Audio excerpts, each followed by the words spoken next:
Okay, guys, here we go with my first Wild Eye releasing review for Main Street Meats. And basically, the film opens with Floyd, who is the owner of the butcher shop in the title of the film, having a recollection of a woman who turns out to be his mother, stuffing a human arm into a meat grinder. Okay, then we kind of come back to the modern era where we follow a very young and spunky and attractive young lady named Cherry, who is taking the scenic route across country. She swerves to hit a cow and ends up in a ditch. She has to get a tow. She doesn't have anywhere to stay. The mechanic recommends that she go to a diner to sort of inquire, which she does. And the hostess at the diner then recommends that she go see the people at Main Street Meats, knowing that they had a room for rent. So one thing leads to another. She rents the room until her car is done. And not only that, they are trying to sort of keep the shop. What the heck is this? And not only that, they are trying to keep the shop alive and to sort of liven things up and to turn a profit. So they hire her on to work the counter. And early on, we see that the shop is essentially the day-to-day operations of the shop are run by a brother and sister. The sis whose name is Sis, played by Stacy Weber, and her brother, who does most of the actual butchering of the meat, is named Nettie, and he is played by Don Marcus, and he is perhaps a little grumpy and perhaps not the swiftest individual you would ever meet.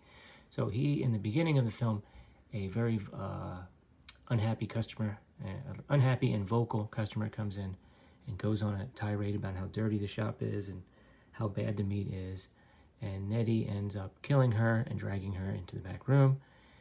The Floyd and Sis don't really seem to be too surprised by this, and you could pretty much guess what happens. They sort of grind her up and start serving her, and it's a big hit. And then they decide to go out and procure some more victims. And meanwhile, our heroine Cherry is, she's none the wiser for a while. She's got a local guy in town that kind of takes a liking to her. You've got a cast of characters that come in and out of the store. The mayor, a real gregarious fellow who loves the meat, can't get enough of it. And then you've got Nettie, who's trying to satisfy the demand, so he's going out and finding some more product, which of course you can guess what the products are. And this this is an R-rated film. If you haven't guessed, actually this copy's not rated, I see, but he actually goes to a nudist colony and rounds up some meat there, runs across some hippies, and pretty soon we have a body count stacking up, and it all kind of comes down to a conclusion. There's some kind of town festival, and the mayor is like, we need some more of that meat. We need to serve that at the festival. And you can pretty much guess something happens at the end. Things percolate. Sis begins to take a real disliking to Cherry, and so that kind of boils over at the end. And, the acting is pretty good. The one customer in the beginning, she's way over the top, but that's okay. That's the kind of movie it is. Morgan Bolin as Cherry is really good.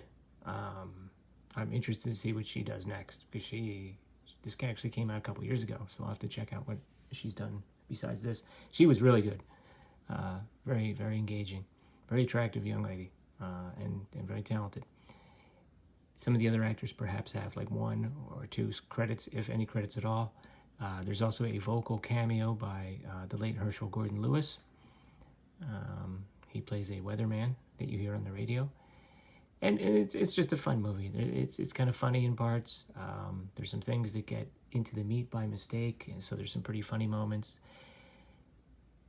And there's a moment where the mayor is saying, he's giving like a pep talk to the whole town. What a great day it is. And he goes, yeah, I know we've had some missing college girls, but let's not let that get in our way of having a good time. It's pretty funny. And the parent of one of the mom of one of the girls is like standing right next to him. It's a fun movie. I've seen other films kind of like this. Of course, The Untold Story, starring Anthony Wong, Category 3 film from Hong Kong. That's a classic example. The title in Cantonese, by the way, was Human Meat Buns, which was a little more descriptive. This one's probably, there's some gross parts, but there's something about it. It's comes across as kind of harmless, even though there's some butchering going on, and there are far more sort of disgusting and gross films involving this kind of topic, I can assure you. And this was fun. If you want to take a plunge into the wild eye waters and you're not into things like Jurassic Shark or Sharkula or Ouija Shark or, you know, Planetary Shark or whatever they're going to come up with next, you know, Amityville, something. I don't even know. This would be a good one to start with. That's why I got it. So I'm very happy with this. And pretty much this is the kind of film. There's a bunch of trailers on YouTube you can watch, and it is for rent on YouTube, by the way. And if you watch, I mean, you'll know. Watch the trailer. You'll know whether this is for you or not.